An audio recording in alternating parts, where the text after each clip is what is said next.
Right, I'll start with this lever. Unhook its return spring there. That's just floating now. Remove that screw. That's a shoulder screw and the spring rotates round that shoulder. So I'll lift the screw off and the spring, lift off the lever. There's a lever below it. It has a spring acting on the post of it right there. But before we get down to that level, there's this component which slides on that shoulder screw and has a spring bearing on it here. So I'll unhook that spring if I can.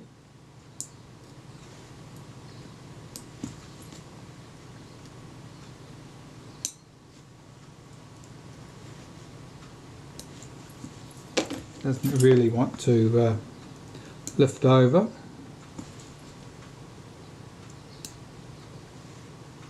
That's better.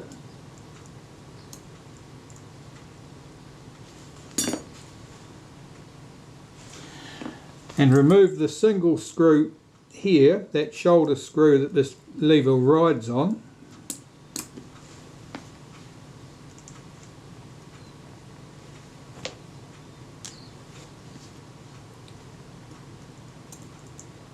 That lever now should lift off, I think.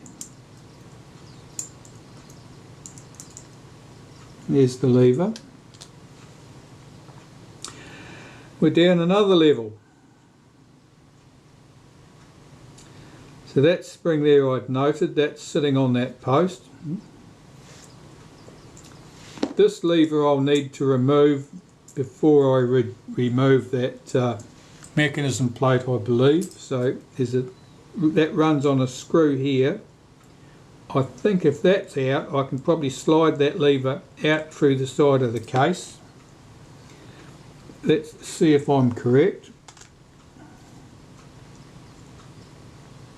Yes.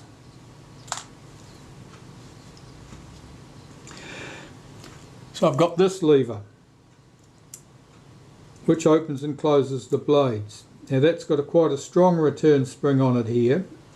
I'll unhook that return spring and I should be able to lift that lever out, I expect.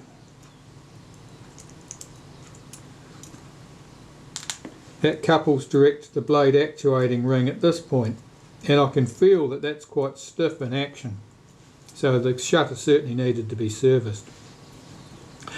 So now what I've got to do is check that these springs that I've unhooked, that none of them are bearing against the case, because if they are, they're likely to get damaged or lost when I split the shutter case from the mechanism plate. The only one I've got here doing anything of that nature is down in here.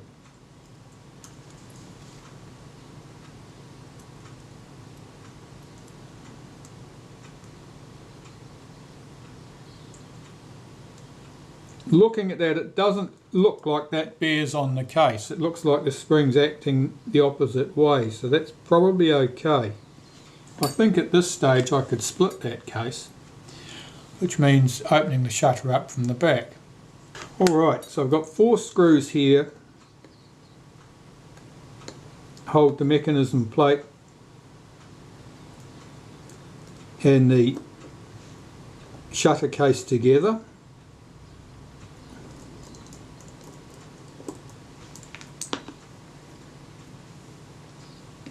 They're very much the same as the screws used to do the same job on the smaller shutters.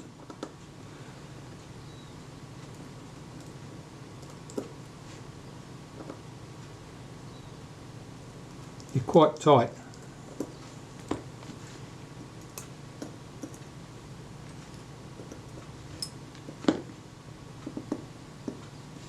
And if I'm lucky, the case will split. It will. Alright.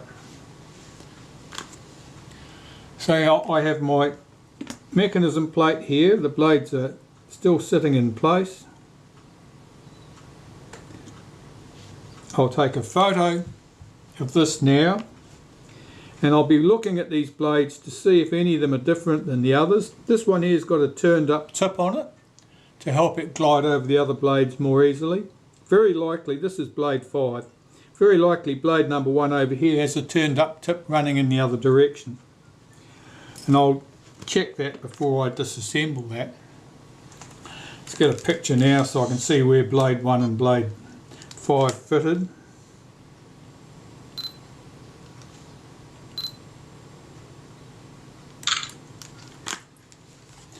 Pop that to one side. Here's the diaphragm assembly in the case. I'm seeing if I can remove the settings lever before I split this. I can see 2 holes in the case here and here, and they probably, yeah, they line up with the screws. So I can remove those 2 screws. It allows me to remove this setting lever from the back before I dismantle the diaphragm. That screw's loose. It's a bit ugly looking and it's loose. Its mate's not loose. That was adequate. This is quite greasy. That could be providing quite a bit of that friction that I was feeling, or that reluctance to move, the drag. I'll put that aside, and it's 2 shoulder screws. And now I can check the action of this diaphragm itself. No, it is stiff. So all the stiffness was not just related to that dirty grease on that settings lever. It is most certainly due to the diaphragm itself too, which is quite stiff in action.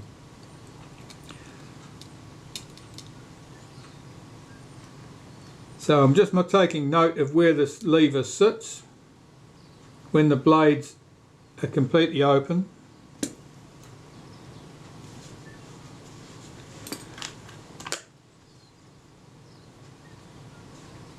This is the shutter release coupling here. I'm just seeing how that's fixed to the case. It's riveted in place. Alright, that can be split.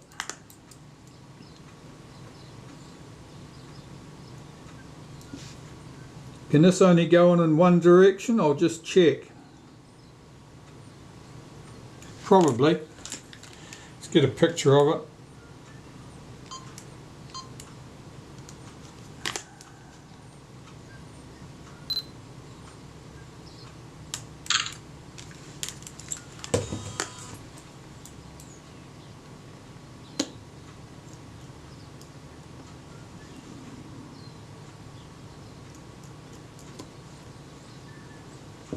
Only 3 screws holding this plate down. I'm quite surprised. I would have thought with a plate as large as this there would have been 4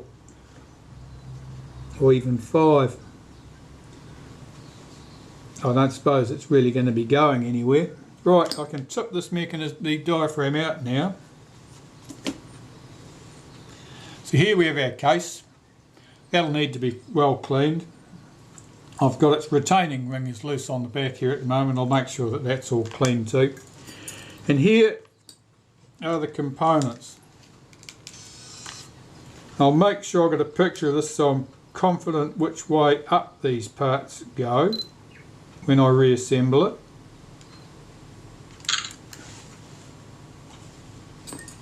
There's a small alignment hole there for some reason. Just lift these pieces off.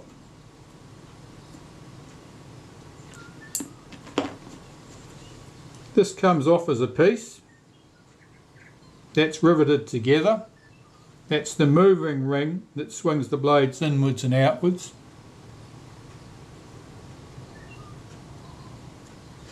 I don't know what the purpose of those scratches were across there. Can't think of any good reason for their existence. And here are our blades, and mostly, well, I can probably tell what I'm looking at here. We'll get a picture of this just for good measure. The blades are probably not symmetrical. They probably, much like the blades on the smaller shutters, the pivots on the blades are probably closer to the edge of the blade on one end than the other. I'm just checking to see if that's the case, or whether they are symmetrical.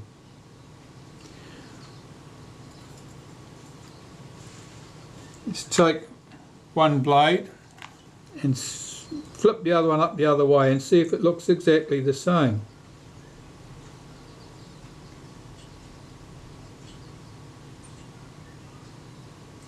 They do look symmetrical. That's interesting.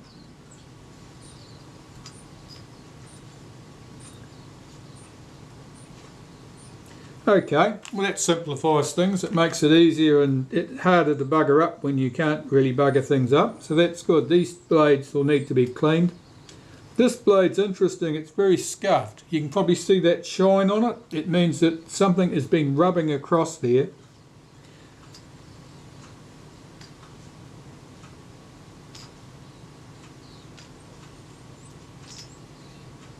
And the blades are very dirty.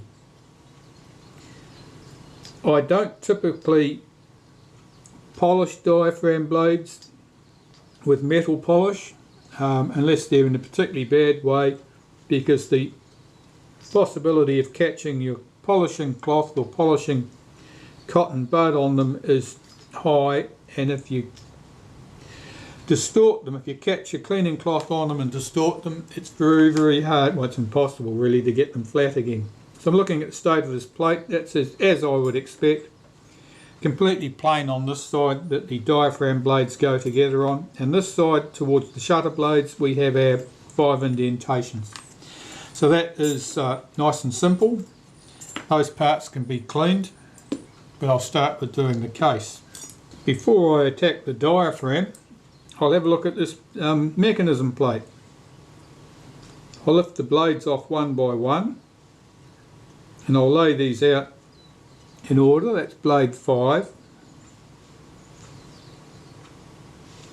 and blade 5 went here, blade 4,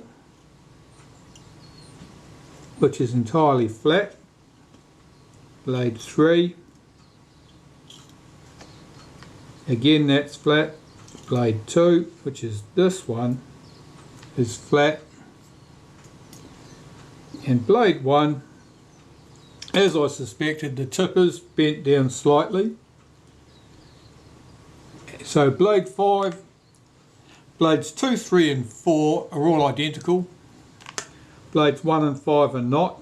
They both have a very tip bent slightly on them. Here's blade 5, very slight bend on that tip.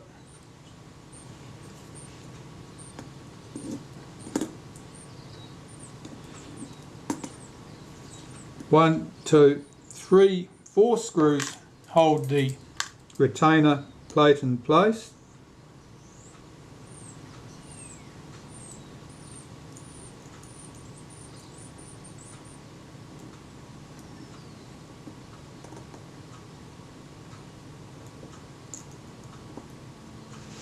That's a short screw.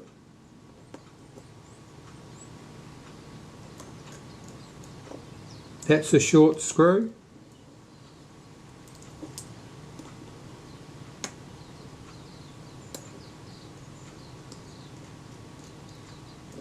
That's a long screw.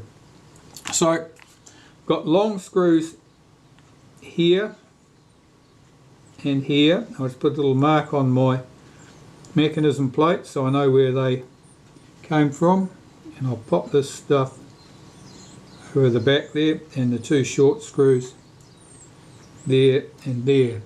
Typically you can tell which ones were short and which ones were long, because the short ones were needed because they probably fall into a groove or something, someplace where a long screw would foul it up. So remove this retainer plate here. Usually these are keyed, it's got a pin here, it'll only go in one position, I can't make a mess of that. Here's our blade actuating ring, nothing complex there, and the mechanism plate itself. I'm not going to disturb the position of the retard gear train or the self timer, there's no need to, they can be cleaned in position. This is all quite dirty, Graphite grease, I think, is the main thing there, and there's been plenty of it put on there. Here was that spring that I mentioned that I was concerned might catch on something. The way it's hooked in here, that wasn't really going to be a problem. I'll probably clean this in place, but I could just as easily remove those two screws and clean that piece separately, and I would do if I feel I need to. If it's not moving as freely as I'd like and I feel I can't clean it correctly in place, I will do. But otherwise this all looks straightforward and fairly easy. The only things I'm concerned about are when I go to reassemble it and I'm getting near the final stages, that great vast bunch of springs and levers that all have to go back in the correct position. And the challenge there, of course, is getting the springs correctly hooked around the appropriate place on the appropriate lever. Still, we'll work with that when I get to it. Start cleaning up the case. Well, it certainly appeared to me that these blades were symmetrical. But when I had a close look at them,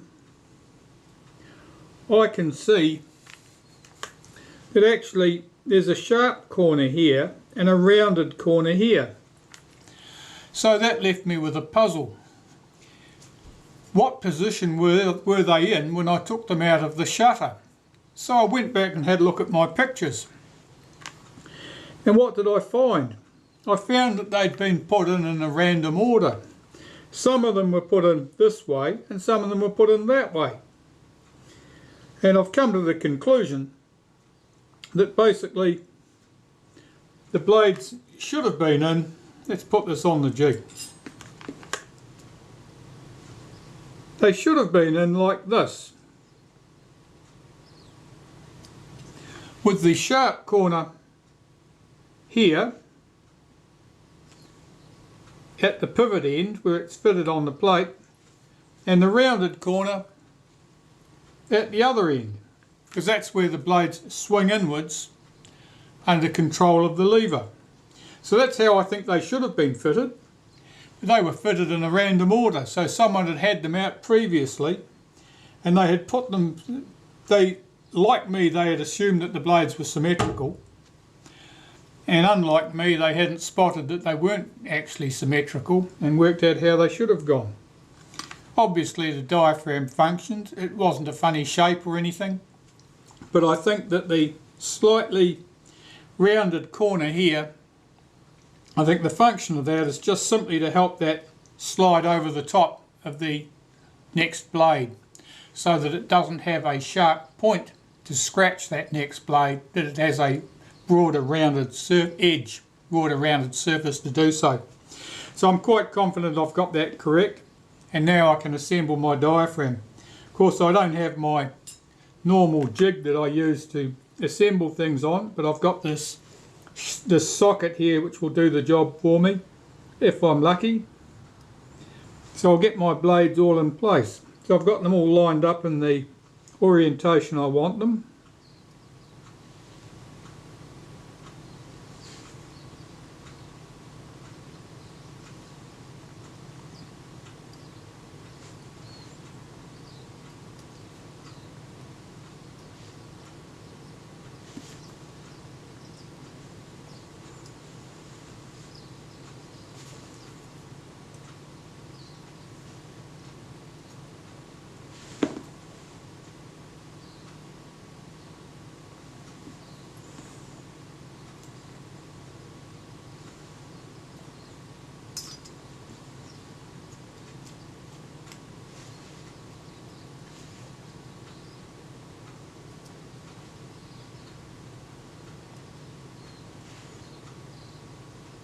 Because as I get further round, I've got to pull the earlier blades out of back away from the centre so that I can get these blades seated. Now this one's rocking.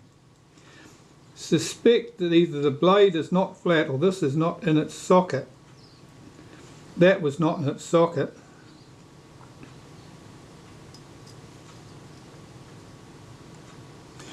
That's better.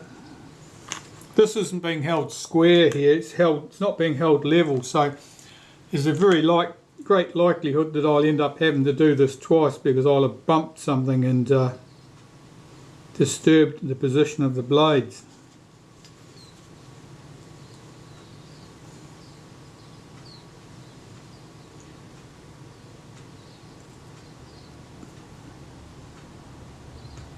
If I thought I was going to do a lot of large format shutters, it probably would be worth my while to make a jig to help assemble a diaphragm, but I don't expect I will, so I'm not going to.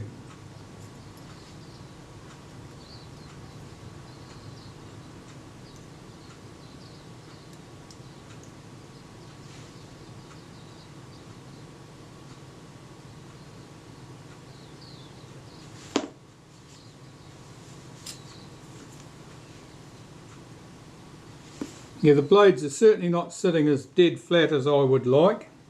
And that's going to cause me grief.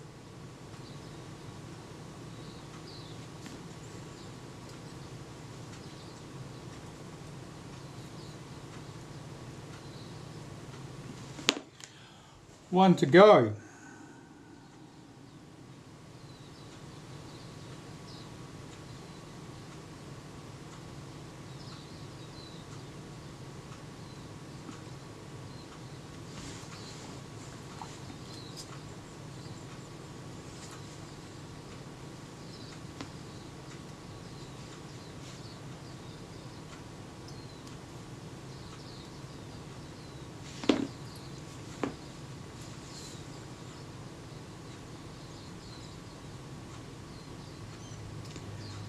No, this is not going well.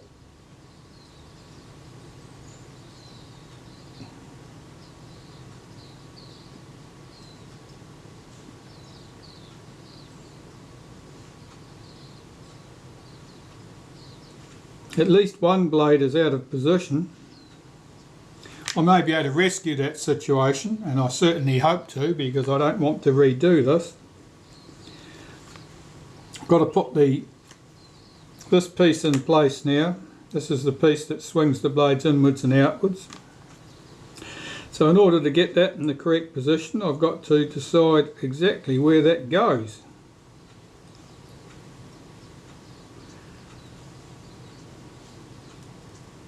And I haven't taken good notice of that, so I'm going to have to check my photos and come back. Alright, well, looking at this, I've got my mounting holes where this fits to the body. 3 holes, they're not symmetrical. The 2 that are close together are here and here. This plate needs to go in this orientation so that it is close to this hole here. So I've got to get this plate on in place. I'm looking to see where the slot is, and the slot is just that side there. It goes about there, I'd say. See if it will drop into place. I think that's promising. I'll put the case in place and then get the screws in, or hopefully start the screws.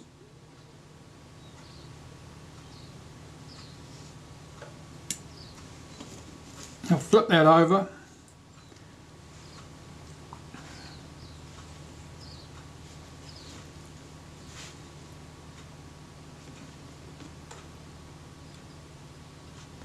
Now I've got 3 screws that hold this plate in place, and they are all identical. I'll get one screw started.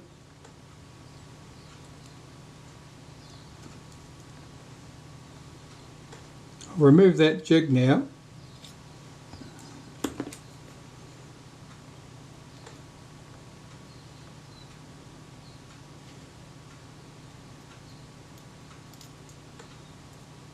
I can tell that at least one blade is out of position because this isn't sitting down flat.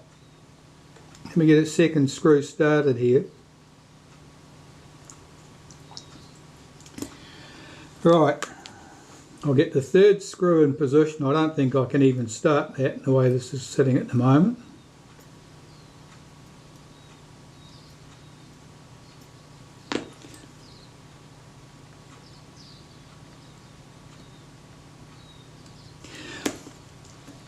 Now this blade here, its rivet is not in position. Now I've just pulled that into line and it dropped down into place. That looks promising.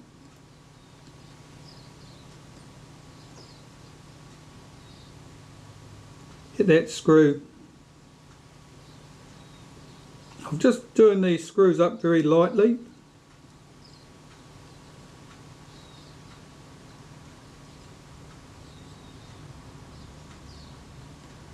There doesn't appear to be any great resistance there. Let's flip this over and see if we picked up all the blades.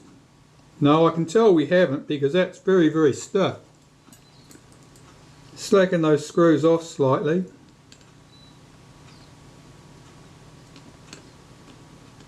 I may even have put that ring on in the wrong orientation.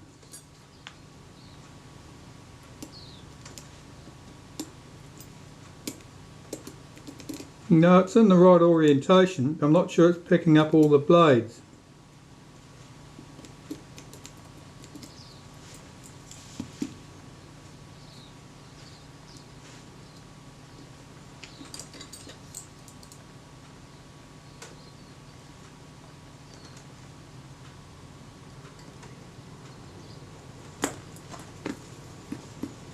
I'll check again.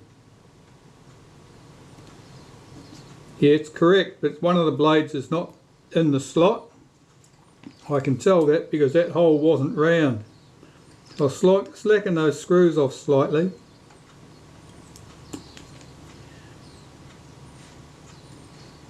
And I'll just nudge these blades around the perimeter in case one of the blades is sitting out of position. Let's try again.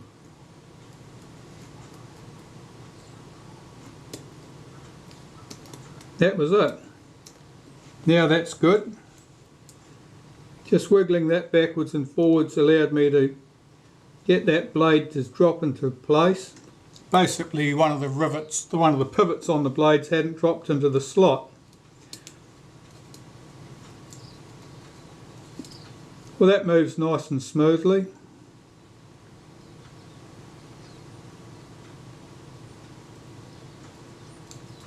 And we have a circular opening, that's always a bonus. I can tighten those 3 screws up.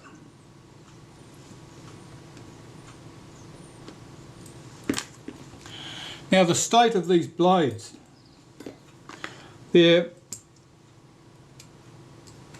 marked, they're certainly marked, and these are like scuff marks. That's where the blades have scuffed over each other. Why it should be particularly worn, I really don't know. If the blades are distorted, obviously there'll be some pressure there. The blades will be pushing on each other. It seems to work smoothly enough, and certainly much smoother than it did when I started out. So I'm inclined to think that that's a success, and I'm not going to do anything like, if you get a diaphragm, this is particularly one where the blades are slightly distorted, and if after cleaning and reassembly it just does not want to move smoothly, often a little bit of graphite powder worked in there can work wonders. It can really sort that out. You've then got to blow out all the graphite powder afterwards, otherwise it'll end up as tiny little sparkles and behind your lens where you don't want it. This is working smoothly enough that I'm not going to bother with anything like that. I think this is working well. It's certainly much better than it was, and I'm quite confident that the surfaces of the diaphragm blades are free from any contaminants, and the sole patch of corrosion that was on there was very slight, and it really was just on the surface, and most of that just wiped away with the cotton bud. And what was left, I scraped with the tip of a screwdriver and then cleaned the remains up. There's nothing to see really. Well, you can possibly see the mark if I can find out where it is. It would be there, I think that was it. But it's certainly not going to cause any issues there. So the diaphragm is good to go. I can put its control ring back on, and that should be good.